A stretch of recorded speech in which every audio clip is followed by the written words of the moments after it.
What's up, guys? Happy Thursday, Friday Eve. Well, for the markets, it is Friday. If you want to put it that way, it's Friday in the markets. It was the last trading day of the week. Tomorrow is Good Friday. So, in observation of Good Friday, the markets will be closed. So, hey, that means you guys get a 3 day weekend, guys. Hey, enjoy it, man.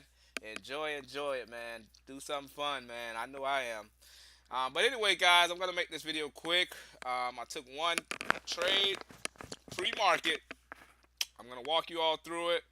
One trade, $149. After commissions, $131 on the day. That trade was on MBIO. I'm quite sure this is the stock that everybody's watching. Um, and it was actually very active pre-market and after hours yesterday. So that's what even had me have it on watch this morning. So anyway, it had news yesterday. Uh, they say they found a cure or some positive results to treat the bubble boy disease. That's basically like a nickname for an autoimmune disease that's pretty prevalent, mainly amongst kids. But anyway, that was some pretty good news, guys. You see, it spiked up all the way to 15.55 yesterday in the pre-market. I'm sorry, in the after hours, from the $4, $3 area actually, $2 area, up to 15 bucks. All right, guys. So, um, yeah, I took the trade. I took one trade. It was in the pre-market. Usually I don't trade pre-market, but because there was so much volume and liquidity, whenever you have enough liquidity, you can trade anytime. The whole reason that a lot of people don't trade pre-market is because it's usually not as liquid. Usually, like the volume is very low, 100,000 shares traded or 50,000 shares traded, and that's why a lot of people. But if there's millions of shares traded, then it's actually fair game. It is some disadvantages to trading in the pre-market. I explained it before, but uh, let me go ahead and put this here. I explained it before, but one of them is, when you hit your hotkey to sell out, you can buy, you can sell in. I mean, you can buy in with your hotkey, but to sell out, you actually have to actually hit the number that you want to get out on, and then hit the sell button or the buy button. That's on SureTrader, and then there's some other things too. But anyway, guys, this was a pretty textbook trade. Pre-market, I saw, if you see here, it kept hitting off of the VWAP. The VWAP was pretty good resistance back here at 5 in the morning. It came down, it came back up, came down, came back up, and fell down. So that tells you that the VWAP is pretty good, strong resistance. And then just this area anyway, period. This 1030 area was just basically a high resistance area. And you can see that after the bell rung, that same area was resistant. So anyway, got in 100 shares just to kind of get my feet wet to kind of test it out. Um, got in at 8:14 a.m. That was around this candle here. Let me go ahead and around this area here, as I saw that it couldn't hold the VWAP. And it started to fall, and I got a good little pop here down to the 740, 746 area. I added more at 771, which brought my average cost to 773, and I got out at 746 for almost a 30-cent gain with 545 shares total. Um, and then shortly after, thankfully, I did get out because, as you see, shortly after it did pop back up.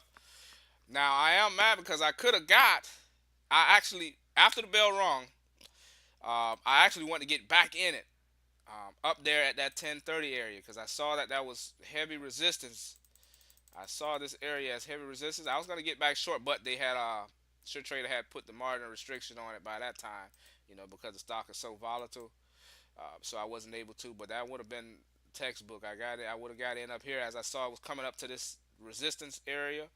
That was perfect. I would have got in around the $10, 1030 area.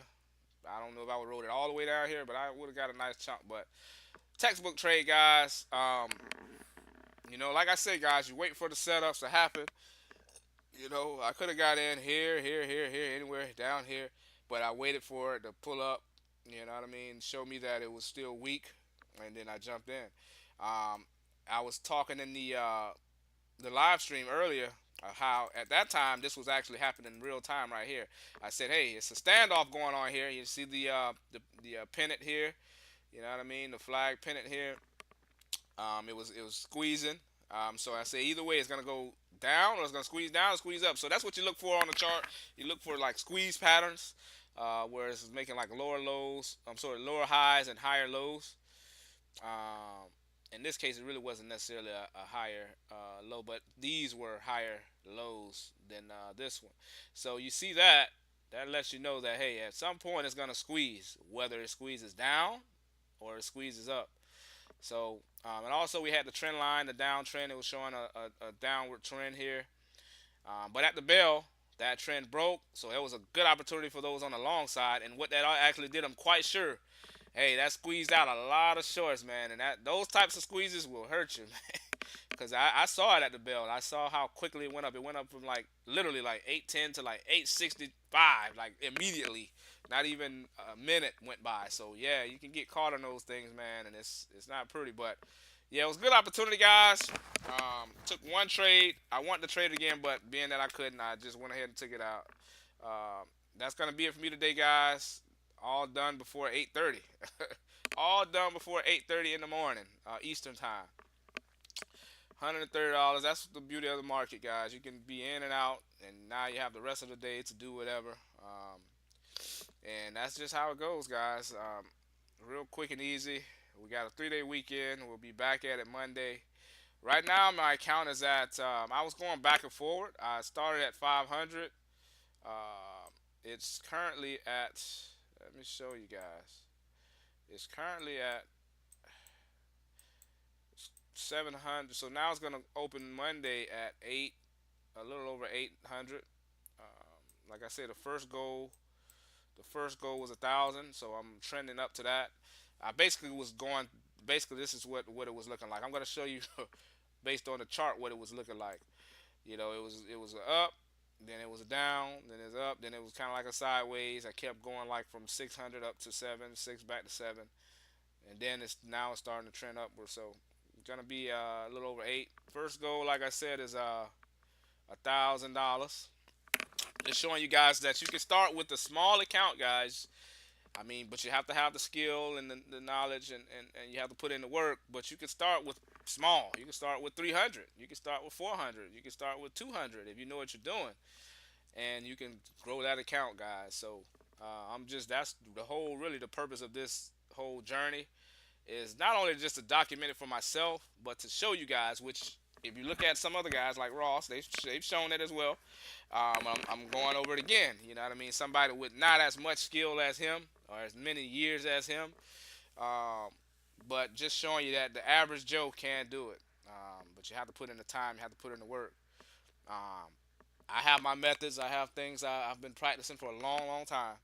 And I may open up. I'm not gonna open up. If I ever open a class, it's not gonna be for a lot of people. I'm gonna tell you right now. The reason why is because my methods, I don't want to get out there too much, because if it's too many people know it, then obviously you gotta have people working against you. This is a zero sum game. So in order for somebody to win, somebody else has to lose. So I would only, if I do open up some lessons for some of you guys, it'll only be for a handful, a select few, for a price, obviously. But the money you're gonna make is gonna way outweigh that.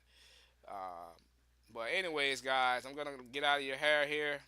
Um, Hope you guys have a good day in the market. I'm done for the day. I have some errands to run, some things to do. I have to be there by 10:30.